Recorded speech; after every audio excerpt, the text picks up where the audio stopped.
Un aveugle peut-il conduire un aveugle? Ne tomberont-ils pas tous deux dans une fosse?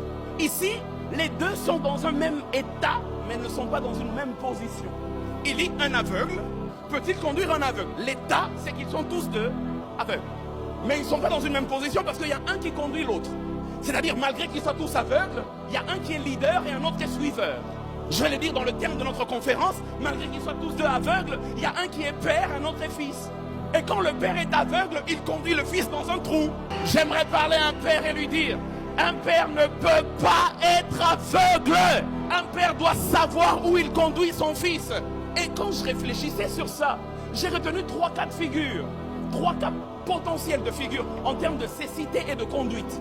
3 cas de figure. Donc il y a un aveugle leader, le père, il y a un aveugle suiveur, le fils. Et le Seigneur a commencé à me faire comprendre le premier cas. Il dit, dans la nuit pendant que je suis en train de réfléchir, il dit, quand un suiveur est aveugle, c'est pas très grave. S'il a un leader, un père qui voit, il peut quand même arriver à destination. Le texte que je vais vous donner, c'est Marc chapitre 8, verset 22. La Bible déclare, on apporta un aveugle vers Jésus et on le pria de le toucher. La Bible dit, Jésus prit l'aveugle, verset 23, Jésus prit l'aveugle et le conduisit hors du village. Donc l'aveugle ne voit pas, mais Jésus voit.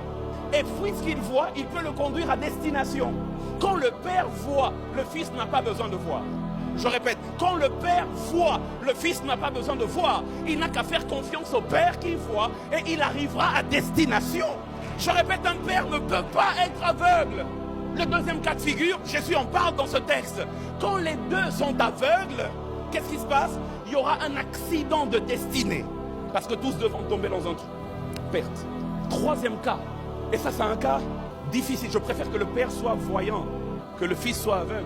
Mais quand c'est le fils qui voit et que le père est aveugle, quand le leader est aveugle alors que le suiveur voit, la tendance, c'est que celui qui ne voit pas persécute celui qui voit. Je vais vous donner un texte biblique. Tout ce que je dis, j'aimerais le prouver. Nombre chapitre 22, versets 32 à 33. La Bible déclare, l'ange de l'Éternel lui dit, pourquoi as-tu frappé ton ânesse déjà 3 fois? Voici, je suis sorti pour te résister, car c'est un chemin de perdition qui est devant toi. L'ânesse m'a vu. Dis avec moi, l'ânesse m'a vu. Dis encore, l'ânesse m'a vu. L'ânesse est censée suivre la direction que lui donne Balaam. Balaam, c'est le père. L'ânesse, c'est l'enfant. Mais l'ânesse a vu pendant que Balaam ne voyait pas. Et la conséquence, c'est que Balaam a frappé l'ânesse parce qu'il pensait que l'ânesse désobéissait. Non, le problème, c'est que tu ne vois pas. Moi, j'ai vu. Est-ce que je peux dire, je n'encourage pas les rébellions parce qu'il y a toujours des conséquences négatives et Dieu frappe les rebelles.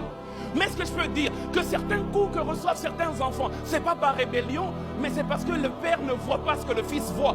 Et il commence à frapper l'ânesse, mais l'ânesse voit alors que le père, il voit pas. Y a-t-il un Ivoirien ici? Quand un père ne voit pas, c'est une tragédie. Quand sa vision, et certains pères, leurs visions sont limitées à eux-mêmes. Et quand un père a une vision limitée à lui-même, il ne sait pas voir son fils dans 5 ans. Il ne sait pas voir son fils dans 10 ans. Il n'a pas de projet. Et je ne le dis pas parce qu'il est là, mais j'aimerais vous dire, l'apôtre Roland Deleu, il y a même des choses, Pasteur Mehdi le sait, il y a même des choses que nous on ne voit pas, lui il voit pour nous.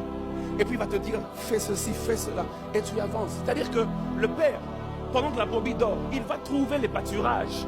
Et puis il revient, il dit à la brebis, c'est là-bas qu'on va aller. Et je ne parle pas seulement d'avoir un don de vision pour rêver et voir ce que ton fils sera, mais j'ai d'avoir un sens de planification, un projet pour l'enfant. Quel est le projet que tu as pour les enfants qui sont autour de toi? Ça fait 5 ans, 10 ans, ils sont au même niveau. Ils n'ont jamais évolué. Il y a un problème de vision de la part du père. Quand un père a une vision limitée à lui-même, il se fatigue et il fatigue les fils qui sont autour de lui.